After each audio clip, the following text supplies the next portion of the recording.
Hello,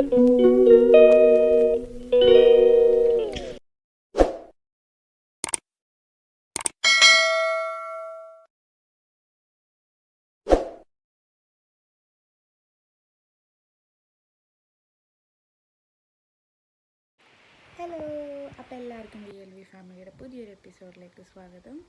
അപ്പോൾ എല്ലാവരും ചായയൊക്കെ കുടിച്ച് നല്ല അടിപൊളിയായിട്ട് ഇരിക്കുകയല്ലേ രാവിലെ തന്നെ.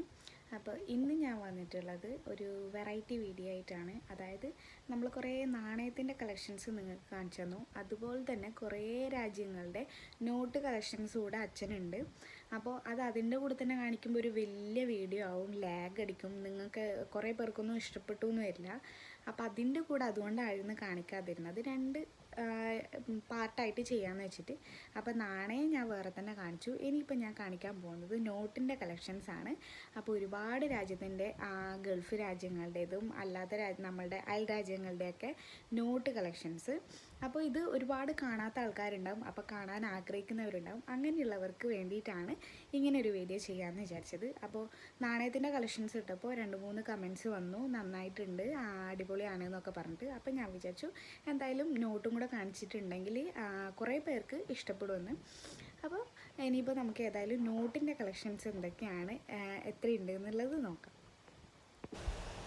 അപ്പോൾ ഇങ്ങനൊരു വീഡിയോ എടുക്കണമെന്ന് പറഞ്ഞ ഉടനെ തന്നെ അച്ഛൻ പോയി നോട്ട് എടുത്തുകൊണ്ട് വന്നു. അപ്പോൾ അച്ഛന് ഓർമ്മയുണ്ടായിട്ടില്ല നാണയം തന്ന സമയത്ത്. അപ്പോൾ അമ്മയാണ് ഓർമ്മിപ്പിച്ചത്, ഇങ്ങനെ നോട്ടും ഇല്ല, അതിൻ്റെ കൂടെ വീഡിയോ എടുത്തുകൂടെയാണ്. അപ്പോൾ രണ്ടുപേരും എനിക്ക് ഭയങ്കര സപ്പോർട്ടാണ്. രണ്ടുപേരും കൂടി നോട്ടൊക്കെ എടുത്തുകൊണ്ടെങ്കിൽ ഇതുപോലെ ഫുള്ള് എനിക്ക് വീഡിയോ എടുക്കേണ്ട പാകത്തിന് ഫുൾ സെറ്റാക്കി തന്നത് അച്ഛനാണ്. അപ്പോൾ അച്ഛൻ ഭയങ്കര സപ്പോർട്ടാണ്. പിന്നെ ഓരോ പൈസയുടെയും മൂല്യം, ആ രാജ്യത്തിൻ്റെ പൈസയുടെ മൂല്യവും പിന്നെ അതിൻ്റെ ഇത് എത്ര കൊല്ലം പഴക്കമുള്ളതാണെന്നും കാര്യങ്ങളും ഒക്കെ അന്നേരം അച്ഛൻ പറഞ്ഞിരുന്നുണ്ടായിരുന്നു. അപ്പോൾ ഇത് ഞാൻ പറഞ്ഞ മുന്നേ നാണയത്തിൻ്റെ ഇതിൽ ഞാൻ പറഞ്ഞ പോലെ എനിക്കിതും അതൊക്കെ കണ്ടപ്പോഴേ ഭയങ്കര എന്താ പറയുക ഒരു അത്ഭുതമായിരുന്നു. എന്താ വെച്ചാൽ ഞാനിതൊക്കെ ആദ്യമായിട്ടാണ്, ഇത്രയും കളക്ഷൻസ് ഞാൻ ആദ്യമായിട്ടാണ് കാണുന്നത്. അപ്പോൾ ഇത്രയും പൈസ ഇതൊക്കെ കാണുമ്പോൾ എനിക്ക് ഭയങ്കര അത്ഭുതമായിരുന്നു. പിന്നെ പണ്ടത്തെ ഒന്നും നമ്മൾ കണ്ടിട്ടേ ഇല്ല, നമ്മൾ ജനിക്കുന്നതിന് മുന്നേ അന്നേരത്തെ കാലത്തെ ഉള്ളതൊന്നും നമ്മൾ കണ്ടിട്ടേ ഇല്ലല്ലോ. അപ്പോൾ അങ്ങനെ കണ്ട സമയത്ത് ഭയങ്കര സന്തോഷം, എന്തോ ഒരു അത്ഭുതമൊക്കെ ആയിരുന്നു. അപ്പോൾ അച്ഛൻ്റെ കയ്യിലുണ്ടായിരുന്ന കുറേ പൈസ എനിക്ക് ഇതുപോലെ കാണിച്ചു തന്നു. കുറേ അറബി രാജ്യങ്ങളുടെ കുറേ കളക്ഷൻസ് ഉണ്ട്. അപ്പോൾ ഇത് ഞാൻ ഓരോന്നും എക്സ്പ്ലെയിൻ ചെയ്യുന്നില്ല, കാരണം എന്ന് വെച്ചാൽ നിങ്ങൾക്ക് ബോറടിക്കണ്ട, നിങ്ങൾക്ക് മനസ്സിലാവുന്ന രീതിയിൽ ഞാൻ വീഡിയോ പിടിച്ചിട്ടുണ്ട്. അപ്പം നിങ്ങൾക്ക് തന്നെ വായിച്ചാൽ മനസ്സിലാവും എത്ര പൈസ ആണെന്നും പിന്നെ ഏതാ രാജ്യത്തിൻ്റെ ആണെന്നുള്ളതും നിങ്ങൾക്ക് മനസ്സിലാവുന്നുണ്ടാവും. അപ്പോൾ ഞാനത് വീണ്ടും പറഞ്ഞ് ബോറടിപ്പിക്കുന്നില്ല. അപ്പം നിങ്ങൾ തന്നെ നോക്കിക്കോളൂ ഏതാണ് രാജ്യമെന്നും പിന്നെ അതിൻ്റെ എത്ര ആണ് എന്നുള്ളതും.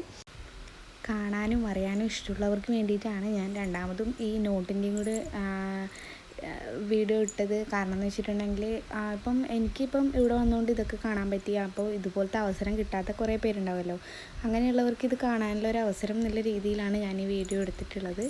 അപ്പോൾ ഇഷ്ടമുള്ളവരൊക്കെ കാണുക, സപ്പോർട്ട് ചെയ്യുക.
ഈജിപ്തിൻ്റെ നോട്ടാണ് ഇത്. വളരെ പഴകിയ നോട്ട്. നിങ്ങൾക്ക് കാണുമ്പോൾ തന്നെ മനസ്സിലാവുന്നുണ്ടാവും. പിന്നെ ഇത് പിരമിഡ്സ് കാണുമ്പോൾ തന്നെ നിങ്ങൾക്ക് ഈജിപ്തിൻ്റെ ആണെന്നുള്ളത് മനസ്സിലാവും. ഇത് 1 പൗണ്ടാണെന്നാണ് അതിൽ എഴുതിയിരിക്കുന്നത്.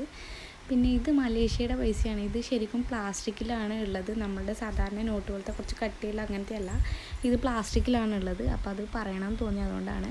ഇത് നമ്മുടെ ഇന്ത്യയുടെ തന്നെ കുറേ 1 രൂപയുടെ നോട്ടുകളാണ്. പണ്ടത്തത് മുതൽ ഇപ്പോഴത്തെ വരെയുള്ള കുറേ 1 രൂപയുടെ നോട്ടുകളാണ്. ഇത് കാണാൻ കുറേ വർഷങ്ങൾക്ക് മുമ്പേ ഉള്ളതാണ്. അപ്പോൾ കാണാൻ കുറച്ച് രസമുള്ളതുകൊണ്ട് പിന്നെ അങ്ങനെ എടുത്ത് ഇട്ടതാണ്. അപ്പോൾ ഓരോന്നോരോന്നായി കാണിക്കുന്നതിന് പകരം ഞാൻ എല്ലാം കൂടി എടുത്തു, ഒരുമിച്ച് വെച്ചിട്ട് എടുത്തിട്ട് അങ്ങനെ ഇടാമെന്ന് വിചാരിച്ചു. ഇങ്ങനെയാണെങ്കിൽ അതിങ്ങനെ ലാഗ് അടിക്കില്ലല്ലോ, അതുകൊണ്ട് അതിന് വേണ്ടിയിട്ടാണ് അങ്ങനെ ചെയ്തത്. അപ്പോൾ ഇതെല്ലാം 1 രൂപയുടെ പണ്ടത്തെ നോട്ടുകളാണ്. പിന്നെ ഇനിയൊരു പ്രധാനപ്പെട്ട നോട്ട് എന്ന് പറഞ്ഞാൽ ഇതാണ് 100 രൂപയുടെ. പണ്ടത്തെ ഒരു 50 വർഷം മുന്നേ ഉള്ള 100 രൂപയുടെ നോട്ടാണിത്. അച്ഛൻ പറഞ്ഞത് ഈ ഒരു 100 രൂപയുടെ നോട്ട് ഉണ്ടെങ്കിൽ അന്ന് രാജാവാണ്. 1 ഏക്കർ സ്ഥലം ഇതുണ്ടെങ്കിൽ മേടിക്കാൻ പറ്റുന്നതാണ്. അപ്പോൾ ഇതോടുകൂടി നമ്മളെ നോട്ട് തീർന്നിരിക്കുകയാണ്. അപ്പോൾ എല്ലാവർക്കും വീഡിയോ ഒത്തിരി ഇഷ്ടമായെന്ന് വിചാരിക്കുന്നു. അപ്പോൾ കാണാത്തവർക്ക് വേണ്ടിയിട്ടാണ് കേട്ടോ ഞാൻ ഇങ്ങനെ ഒരു വീഡിയോ ഇട്ടത്. എനിക്കാണെങ്കിൽ ഇപ്പോൾ ഞാൻ ഇവിടെ വന്നുകൊണ്ടാണ് എനിക്കിതൊക്കെ കാണാൻ പറ്റിയത്. ഇല്ലെങ്കിൽ എനിക്കും ഇത് കാണാൻ വേറെ സോഴ്സൊന്നുമില്ല. അപ്പോൾ ഇത് ഇഷ്ടമായെങ്കിൽ എല്ലാവരും ലൈക്ക് ചെയ്യണം, ഷെയർ ചെയ്യണം, സബ്സ്ക്രൈബ് ചെയ്യണം. നിങ്ങളുടെ സപ്പോർട്ട് ഉണ്ടെങ്കിൽ എനിക്ക് ഇനിയും ഇതുപോലത്തെ വീഡിയോ ആയിട്ട് നിങ്ങളുടെ മുന്നിലേക്ക് വരാൻ പറ്റുള്ളൂ. അപ്പോൾ എല്ലാവരും ലൈക്ക് ചെയ്യുക, ഷെയർ ചെയ്യുക, സബ്സ്ക്രൈബ് ചെയ്യുക. പിന്നെ ഇഷ്ടപ്പെട്ടിട്ടുണ്ടെങ്കിൽ എല്ലാവരും ഒന്ന് കമൻറ്റ് ചെയ്യാനും മറക്കരുത്. അപ്പോൾ മറ്റൊരു വീഡിയോ വരുന്നവരേക്കും ടാറ്റാ ബൈ ബൈ.